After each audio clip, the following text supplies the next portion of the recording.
Greetings, I'm Jonathan Alexander, professor of English here at the University of California, Irvine, and I'm just absolutely delighted to be here with author Angie Thomas, who is the author of The Hate You Give, a recently published young adult fiction novel, also being made into a film right now, in fact. We are just thrilled to have you here. I'm actually teaching your book in my young adult fiction class for undergraduates, and they're absolutely loving it. It's such a rich, provocative, and challenging book, and one of the things that I was eager to address in my discussion of the book with my students, but also want to ask you about, is all of the different kinds of media that you use in the book. You reference Tumblr, other YA, movies, The Fresh Prince of Bel-Air. Thank you for that. I had a feeling that you did that for us old folks. And then, of course, most notably music, especially the music of Tupac Shakur. So tell us a little bit about why media is so important to you and to your characters. Well, for me, it was important because it's important to my readers. As an author, I understand the fact that I'm competing with a lot when I write books and when I try to get them into my readers' hands. You have social media, you have video games, you have Tumblr, you have music, you have all of these other mediums that they can use for quick entertainment, and some of them are like, why should I take the time to read a 400 and something page book? So I'm like, okay, well, I'll give you all of that media in this book, so still read it, you know? But it also creates Star's world. She's a real teenager. I wanted her to feel like a real teenager. So these are the things that she experiences in her life. Fresh Prince of Bel-Air, I was surprised a lot of kids still watch that show and love that show. My editor, Donna Bray at HarperCollins, she had some people at the publisher say, well, are you sure that teenagers now would know about this show? And she said, watch this. She went and got her two teenagers and had them do the theme song. And she recorded it. And everybody at the publisher was like, okay, then fine. So they know these things. These are things that influence them even to this day. So I wanted to make it as real as possible. And I understood that by doing that, I was possibly dating the book. But for me, I wanted it to be for these teenagers now. And even though, they may date it, and in 10 years, Tumblr may not even exist, and people will be like, what was that? It's okay. I want you to look back at it and say, so this is how it was back then. This is what it was like to be then. And validate that experience for teenagers now. Absolutely.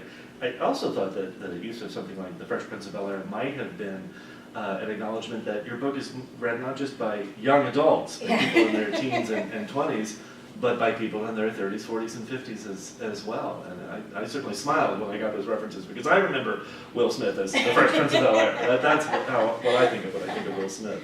But also, using those other sort of older media references reminds me that one of the most important dimensions of the book, I think, is the historical context that you build around Star and the other characters.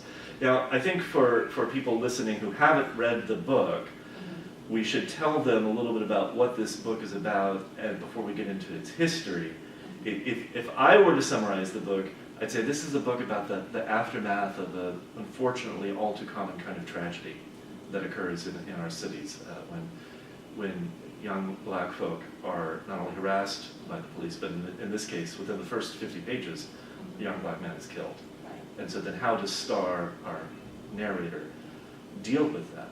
And this is not just a story of her trauma in the aftermath of this terrible incident, but it's also a lesson in how she can understand and how we as readers can understand racism in our country and violence against black folk. So I guess, since I never get the chance really to talk to many authors about their book, how am I doing? You did great, Okay, actually. great. You summed it up. That's the book. That's the great. book. Yay. That's it. I'm still a student at heart. Okay. But what would you add? What is this book for you? For me, it's about a girl being in two different worlds, having to be two different people, and coming to terms with the fact that she can be both of those people in a current she is. It's a term we call code switching. She often feels as if when she's in her mostly black neighborhood, she's not black enough, but when she's at her mostly white school, she's too black. So who is she? Which star is the real star? Right. So it's about identity, and in a lot of ways, I think that's something people can identify with, whether you're black or not.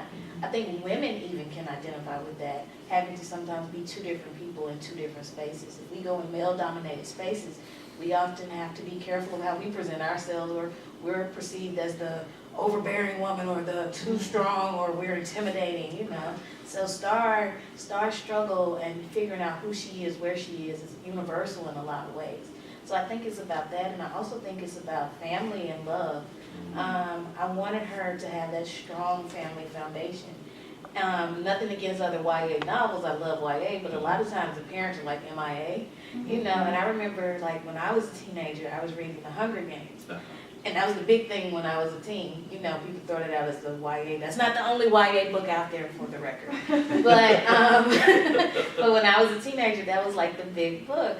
But I remember reading it, and like when she raises her hand and says, I volunteer as tribute, her mom did nothing. And I remember saying, if that was my mama, she would be like, nope, I got this. And would have been called Mama Won't Let You Go Hunger Games. So for me, I thought I wanted parents who were involved. Yeah. And especially in this story, we're talking about a girl who's going through the most traumatic event of her life. It would seem awful to me if her parents were just like, okay, I know you're going through that, but deuces, you know, you deal with that on your own. So I wanted her to have that strong family foundation of a two-parent household. For one, to break that stereotype that black kids don't have two parents, and two, just to have that foundation, and for it to not only strengthen her, but to show her who she is and who she can be. The world building that you described is stunning in the book. I mean, there's a large cast of characters. All of them are richly built. We get to know them in a lot of detail. The family is extraordinary, and it's a complicated family. It's a sort of blended family with kids from different relationships.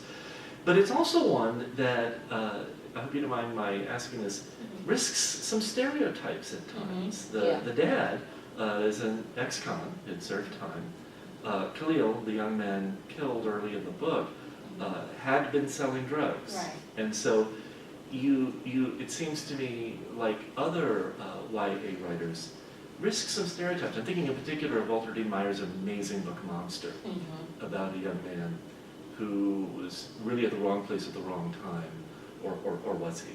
And these are books that challenge us by presenting us some, what might on the surface be stereotypical situations, but then also they're not, in any way. Right. How do you respond to that?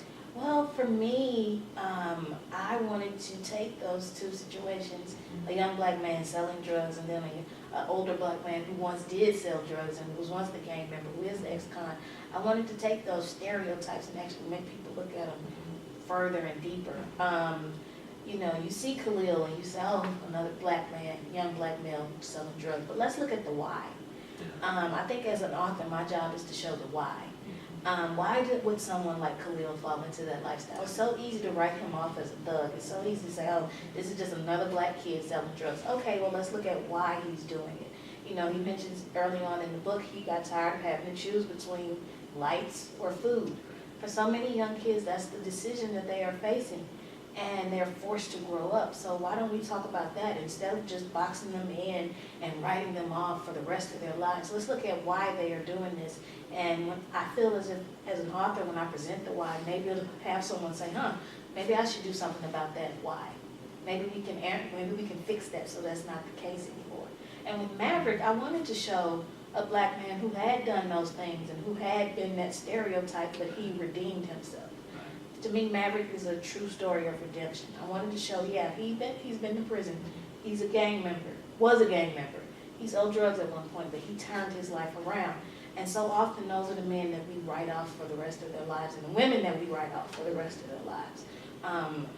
Ex-cons have a harder time getting back into society. We make it hard. Society makes it hard for them to get back in.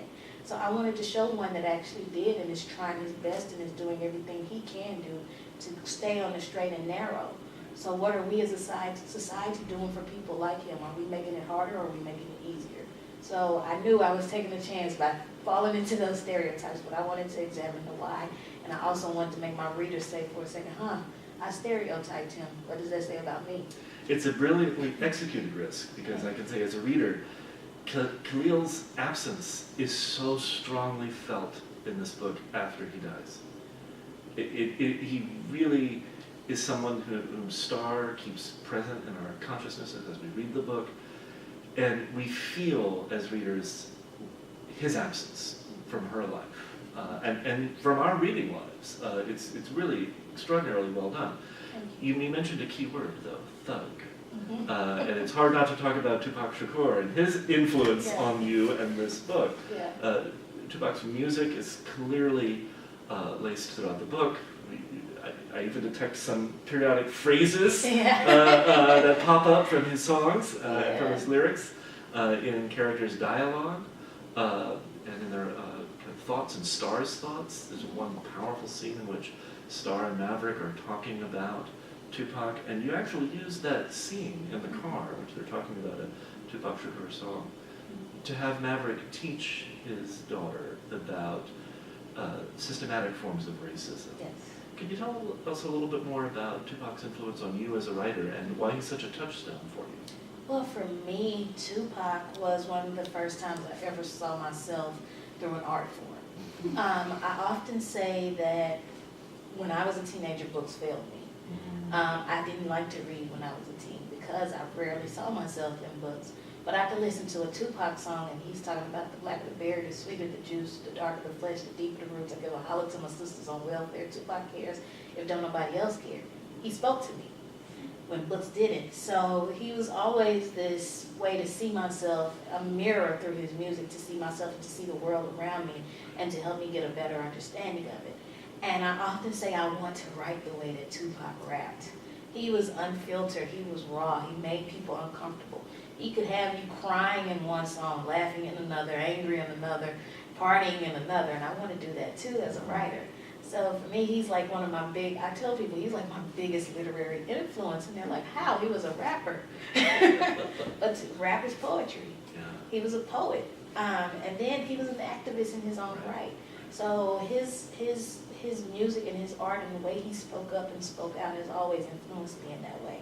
And I think it's interesting to me, he's been dead now 20 years and still to this day his music is relevant. Right. That's powerful. It's sad too, but it's powerful. And that's what I want to do. I want my books to have staying power in some form, but I can also hope that my books will help change things. Tupac once said he didn't say that he was going to change the world, but he wanted to spark the brain that would change the world. That's what I want to do. I want to spark those brains. So much of that sparking has to come through not only an awareness of the situation in which we're in, but also how we got here. Yeah. And there are many historical references in your book, and I want to get to that now. Yeah. Tupac's parents, I believe, were members of the Black Panther Party, Yes. and Maverick has his kids, if I recall from your book, recite every day the 10-point program of the Black Panther Party. Yeah. Now, I don't know that many of my students really understand the Black Panther Party, or they might have heard of it briefly in school. But it seems to me that what you're doing is educating young folk and young readers about part of their history, part of the history of the United States that might not have gotten the credit it's due, and part of the complexity of the history of race in our society. Tell me a little bit more about this. Absolutely. It's interesting how the light that history tends to paint for the Black Panther Party. A lot of people don't know that if it wasn't for the Black Panthers, we wouldn't have free breakfasts in school. They started that. But they're often painted by the majority as, oh, they were terrorists, or they were this and that. The Panthers were targeted. They received all kinds of harassment from our government. And I often tell people, like when I see pushback now against the Black Lives Matter movement, it doesn't shock me because I know we have a government that once targeted the Black Panthers. Dr. King is upheld now, but when he was alive, he was considered a terrorist, a communist. The government was against him. The majority was against him. If you see the polls from when he was alive, a majority of white Americans felt he was a communist and a terrorist and viewed him in a negative light. So the reason I wanted to bring something like the Panthers into this and to show that light on them is because I wanted to help my readers understand what they see now in the mainstream media. When you hear them talk about the Black Lives Matter movement, don't be surprised with the way that they're painted and portrayed, because this is the same thing that's happened in the past. I've grown up knowing as a Black American that anytime someone speaks up for me, they're considered the antagonist of the narrative. And I want my readers to understand that, because I want them to learn for themselves. And that's why Maverick has his kids learn the 10-point program. He teaches them himself, because he wants them to know who they are, where they come from, and what their people have been through already, so that they know what they may end up experiencing is not new, but they can also survive it and thrive out of it. So I think we always have to know our past to know where we're going in the future. There are many ways to tell the story of racism in our country, and your book provides us a way to tell it from powerful perspectives, and sometimes perspectives that don't get enough attention in our culture. One of the things that Dr. King says is that in the end, it's not the words of our enemies we're going to remember, but the silence of our friends. Star struggles with how to speak about what has happened to her, what has happened to Khalil. Her coming into her own voice is really the major journey I see in this particular book. Is it important to speak out? Oh, absolutely. And I tell teenagers all the time, you don't have to stand on the car in a protest to speak up and speak out and be heard. No spoiler alert. Sorry. Sorry. But you don't have to make that's not the only way to make yourself heard. Sometimes it's correcting your friends when they say something that's racist. So often teenagers feel as if, oh, well, what I have to say doesn't matter, or oh, my opinion doesn't matter, or I could tell this person that, but they're not going to listen. But you should still use your voice. That's something Star struggles with throughout the book, not just on that grand scale of this case, but with her own friends, trying to speak up and speak out and call things out and say, this is wrong, this is not okay. So I hope that readers pick the book up and they come to understand the importance of their voice in the small ways and the big ways. Yeah, the movement from the micro high school drama into the sort of macro urban drama is really extraordinary. But yeah, it was important for me not just to have that family structure, but even the humor. I remember when I was writing it, it was hard to write this book, but I had to think back to what was the hardest time in my life. And the hardest moment in my life was when my grandmother passed. And one of the hardest days was actually her funeral. But what got me through that day was the humor at after the funeral, the repast, when the family gathered for dinner and we're talking and bringing up all these old stories about my grandmother and stuff she did, like how I was like 2 years old in the car with her at church, and there was some lady she didn't like, and I'd overheard her describe the lady some way, and I said, "Grandma, is that heifer that owes you money?" And she just was so embarrassed, and we laughed about that for the longest, but that's what got me through. So I knew, like, with a book this heavy, I could keep it heavy, but I wanted my readers to actually want to come back to it, you know, and so I felt like I needed that in there, those light moments, because I think in a lot of ways, humor sometimes is what gets us through. I've got two final questions for you, and thanks again for writing such a powerful book. The family is really one of the remarkable dimensions of this text, so which is absolutely right. Is there a writer whom we should be paying attention to that we're not? Ooh, I almost got chills thinking about that. There are several, actually. I think he's about to get more attention, and I hope so. Jason Reynolds. Yes, yeah. Jason is an incredible author. His newest book, The Long Way Down, is a masterpiece from beginning to end. I think Jason will change the world with his books. He's that good. I'm chilled just now because I was just in correspondence with the reviewer who is reviewing this book for me for the Los Angeles Review of Books, and so we were really excited to be able to get an interview with Mr. Reynolds. So it's a fabulous, fabulous book. Yeah, so. Tell him I want my dollar. No, well, he was recently on CBS This Morning with Gayle King. And so we message each other all the time. Anytime anything great happens with either one of us, we're like, let me hold $1 now, because you're big time. So he was on there with Oprah's BFF. So Jason, you owe me $1. There you go. You know. Fabulous. I love it. Another. YA drama. Yeah. Behind the scenes YA drama. You've got it here on Animator TV. Yeah. So. Another author is Nick Stone. Mhm. Her book Dear Martin came out last Tuesday and it debuted yesterday at number 4 on the New York Times. Excellent. It's an incredible book. I would definitely say it's a good companion to have with Doug because we're talking in this book about a young black man who experiences police brutality himself, racial profiling himself, and to deal with it, he starts writing letters to Dr. King and tries to live his life the Dr. King way.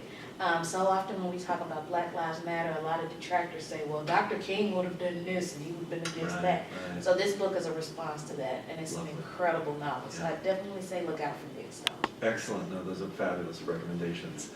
So, The Hate You Give is being made into a movie. Yes. And you have a sequel planned. No. No sequel? No sequel. Oh. No, my second book is untitled as of now, but it's set in the same neighborhood. But it's an entirely different ensemble of characters.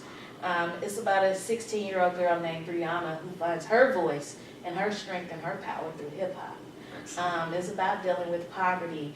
So often when we think about poverty, we think of those kids with the swollen bellies that we see on television, but it's also those kids who don't get a good meal until the first and the 15th, or who have lived in more houses because of rent and things like that than they've actually, more houses than they've been alive almost, Sure.